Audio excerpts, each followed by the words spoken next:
two parallel lines. Everything's alright. Yes! She calls me back. Look at me and don't you lie. We back! What is up, everyone? It is so amazing to be back here to talk about the U.S. men's national team and Gregg Berhalter and the roster release for the quarterfinals of the CONCACAF Nations League. If the U.S. wins these matches against Trinidad and Tobago in a home and away match, then we are through to the Copa America next summer. That's right, we are not quite qualified yet. And to qualify for that tournament, we need to go through our old foes who knocked us out of 2018 World Cup qualifying in CONCACAF, Trinidad and Tobago. I've missed you so much. I've been very busy at Men in Blazers, but I am so happy to be here talking about the first competitive matches for Gregg Berhalter Part 2, Electric Boogaloo. Let's talk about the roster. Now, question of the day for you is, what do you think about this roster? Is this another fresh Berhalter W? Let me know down below in the comments. I am not really going to go through the defenders, midfielders, attackers, goalkeepers like everyone else. I mean, you can read, you can see and formulate your own opinions. But let's talk about some of the biggest stories in this roster release. First up is that Christian Pulisic, Timothy Weah, and Tyler Adams are not available due to injury. Now, Christian Pulisic and Timothy Weah, their injuries are not that serious. They were just not available for this quick turnaround time. So we'll be without them. The wingers in this roster are a little bit light, as well as that number 6 position. We're still looking for the backup. Is it Johnny? Is it Maloney? Does it even matter? Because can we play with a double pivot of Yunus Musa and Weston McKennie? We'll see. Now, we shouldn't need any of these three to beat Trinidad and Tobago in a home and away match. I mean, we shouldn't need our next 10 best players to beat Trinidad and Tobago in these matches, but that is why you play the game. That is why the game is played on grass, and the U.S. still needs to go out, respect their opponent, and execute on the field. In this defending group, I mean, this is really the one place where you can say maybe Gregg should have made some changes to the roster. Cameron Carter-Vickers hasn't necessarily been having the blowout season that he had last year, but I would almost put that down to him being coached by Ange Postecoglou in 2022 and Brendan Rodgers in 2023. Those are very different, very, very different coaches and playing styles and teams to play under. I mean, we see Postecoglou and what he's doing with Spurs. Imagine CCV if he goes back to Tottenham, but that is neither here nor there. Then we go to Tim Ream, Chris Richards, and Miles Robinson. And while Miles Robinson is the familiar pick for the U.S., we probably could have picked up someone like Austin Trusty, who is now getting his starts, getting some victories under his belt at Sheffield United in the Premier League. I heard Gregg Berhalter talk about and mention John Brooks in the press conference after the roster release, and I was very surprised. I was taken aback. I couldn't believe that the two words John Brooks had come out of Gregg Berhalter's mouth, because it feels like neither Berhalter or US Soccer has even acknowledged that this man is alive in the last 18 months. So to know that Berhalter is tracking players like Austin Trusty, like John Brooks, and like Mark McKenzie in Belgium, that is really reassuring to me. And I think if I'm John Brooks and I hear that, that is kind of a motivating factor to me to be like, okay, I've been on the outs for a very long time. I'm starting to get my name back in there. Gregg is listening and watching and paying attention to my performances.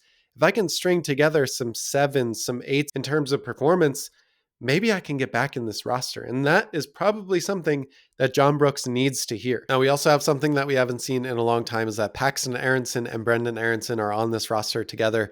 Two brothers will be with the senior team for the U.S. men's national team. I mean, what an amazing moment this will be for them to be in training, to be on the bench, to be on the field together potentially. What a moment for their parents, for their families. I would love to see the two brothers on the pitch at the same time. That would be amazing from the perspective of a fan and just a feel-good story.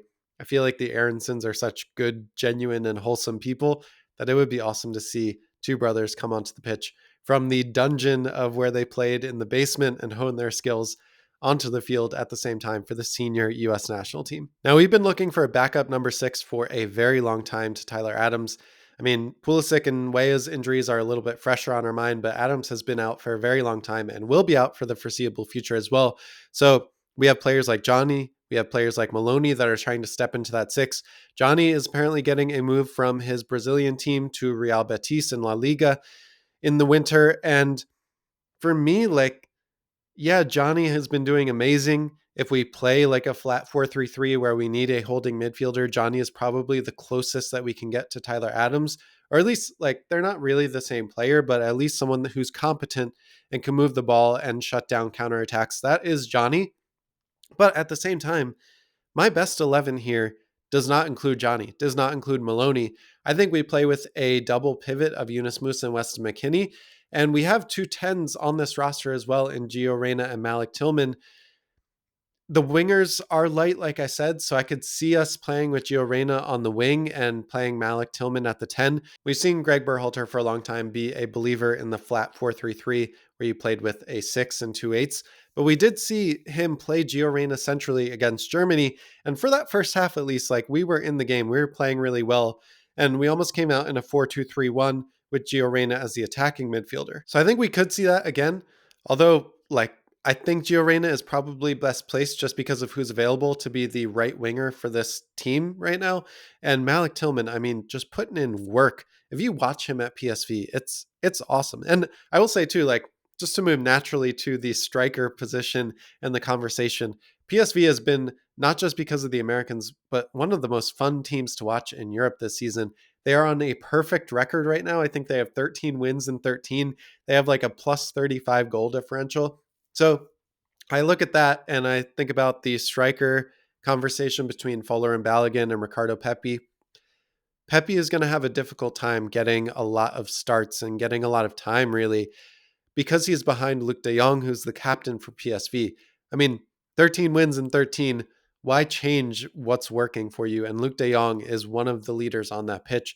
So I just think it's going to be difficult, even with all the competitions that PSV are in, that Ricardo Pepi is going to get a ton of playing time. However, when he is playing, he's scoring. So that's going to help him internationally.